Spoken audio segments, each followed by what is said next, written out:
Imagine a time 15,000 years ago. The Ice Age is ending. Mammoths still roam frozen plains.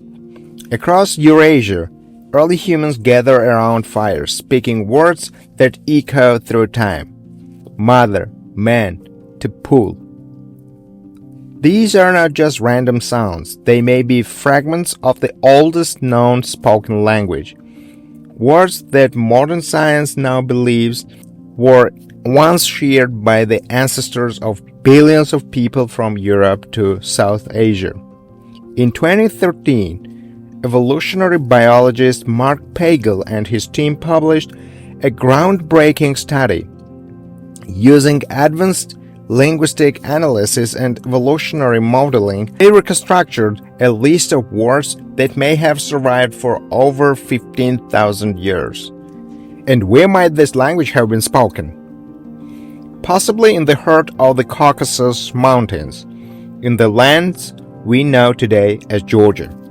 Published in the Proceedings of the National Academy of Sciences, Pagel's 2013 study proposed that a number of core words have been passed down through time across language families from a single prehistoric language.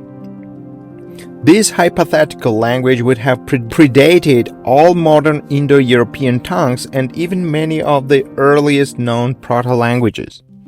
It was never written down, but its echoes may still have survived in the way we speak today. The research team examined over 200 languages from Eurasiatic language superfamily, which includes languages as diverse as English, Persian, Russian, and Hindi. Using a statistical model, they identified ultra-conserved words that are highly resistant to change and found across multiple branches of the language tree. Some of the words they identified include mother, bark, ashes, man, spit, to pull.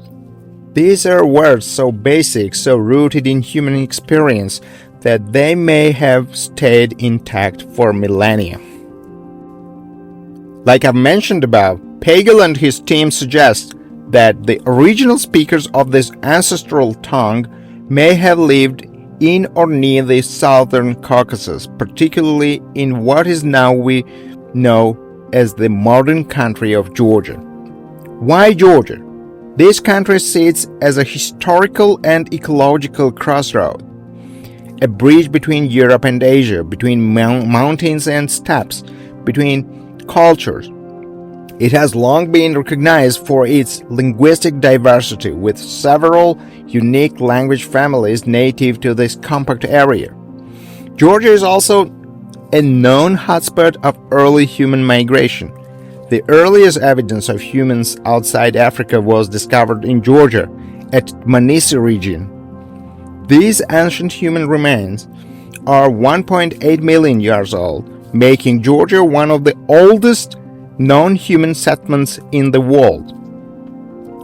As the Ice Age receded, it likely served as a refuge and launch point for groups of hunter-gatherers who would spread across Eurasia, taking with them not just tools and fire, but language. Pagel himself noted that this region is a plausible source for the spread of the language that would eventually branch into dozens of modern tongues. But once again, why would words like mother and spit survive for over 15,000 years? The answer lies in their fundamental importance to human life. Words related to family, basic human functions, nature, and survival are far less likely to change than more abstract terms. Mother, for example, is a word deeply rooted in human culture and emotion. It's usually one of the first words spoken by infants. It's found in strikingly similar forms across languages. Mater in Latin, mutter in German, madre in Spanish, maadar in Persian. Even bark from trees, was vital to early humans for making tools, shelter, and fire. These words were so embedded in daily life that even as people migrated and split into different groups, the core sounds and meanings stuck. Pagel's findings do more than just add to linguistic theory. They offer a new way of understanding our shared past. First, they show the prehistoric humans were communicating with sophistication far earlier than we once thought. This wasn't a world of random grunts and gestures. These were meaningful words passed down from generation to generation. Second, the idea that one language family could stretch across so much of Eurasia suggests that early humans were connected in ways we are only beginning to understand.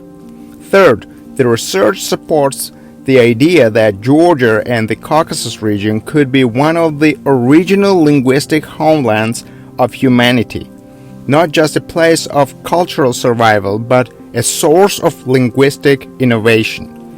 And finally, it shows how language itself, like DNA, can be used as a fossil trail, helping us track human evolution, migration, and contact over tens of thousands of years. Of course, such bold claims come with skepticism. Some linguists argue that 15,000 years is too far back to reliably reconstruct language. They warn that statistical models, no matter how advanced, can produce false positives, especially when working with ancient unwritten languages. Coincidences in sound and meaning do occur, and without written evidence, it's difficult to verify these reconstructions. Still, even the critics acknowledge the potential power of Pagel's methods.